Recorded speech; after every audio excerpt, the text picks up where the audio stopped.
Hello, this reading is brought to you by the Marian Literacy Council here in Ocala, Florida. My name is Laura Bradford, and reading is wonderful. It can take you all over the place, all over the world, even if you can't leave your house. This evening I'm going to read to you The Walrus and the Carpenter by Lewis Carroll. The sun was shining on the sea, shining with all his might. He did his very best to make the billows smooth and bright. And this was odd because it was the middle of the night. The moon was shining sulkily because she thought the sun had got no business to be there after the day was done. "It's very rude of him," she said, "to come and spoil the fun." The sea was wet as wet could be. The sands were dry as dry. You could not see a cloud because no cloud was in the sky. No birds were flying overhead. There were no birds to fly. The walrus and the carpenter were walking close at hand. They wept like anything to see such quantities of sand. "If this were only cleared away," they said, "it would be grand. If 7 maids with 7 mops swept it for half a year, do you suppose," the walrus said, "that they could get it clear?" "I doubt it," said the carpenter, and shed a bitter tear.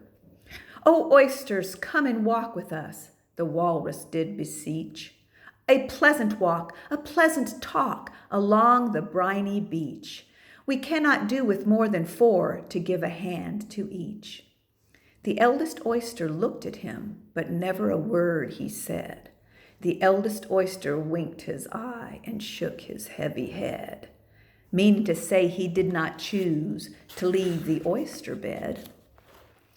But 4 young oysters hurried up, all eager for their treat. Their coats were brushed, their faces washed, their shoes were clean and neat. And this was odd because, they hadn't any feet. "A loaf of bread," the walrus said, "is what we chiefly need. Pepper and vinegar besides are very good indeed. Now if you're ready, oysters dear, we can begin to feed." "But not on us," the oysters cried, turning a little blue. "After such kindness, that would be a dismal thing to do." "The night is fine," the walrus said. "Do you admire the view?"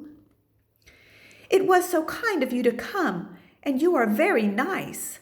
The carpenter said nothing but, "Cut us another slice. I wish you were not quite so deaf. I'd have to ask you twice." "It seems a shame," the walrus said, "to play them such a trick. After we've brought them out so far and made them trot so quick." The carpenter said nothing but, "The butter's spread too thick." "I weep for you," the walrus said. "I deeply sympathize." With sobs and tears he sorted out those of the largest size, holding his pocket handkerchief before his streaming eyes. "Oh, oysters," said the carpenter, "you've had a pleasant run. Shall we be trotting home again?" But answer came there none, and this was scarcely odd because they'd eaten every one. Be well.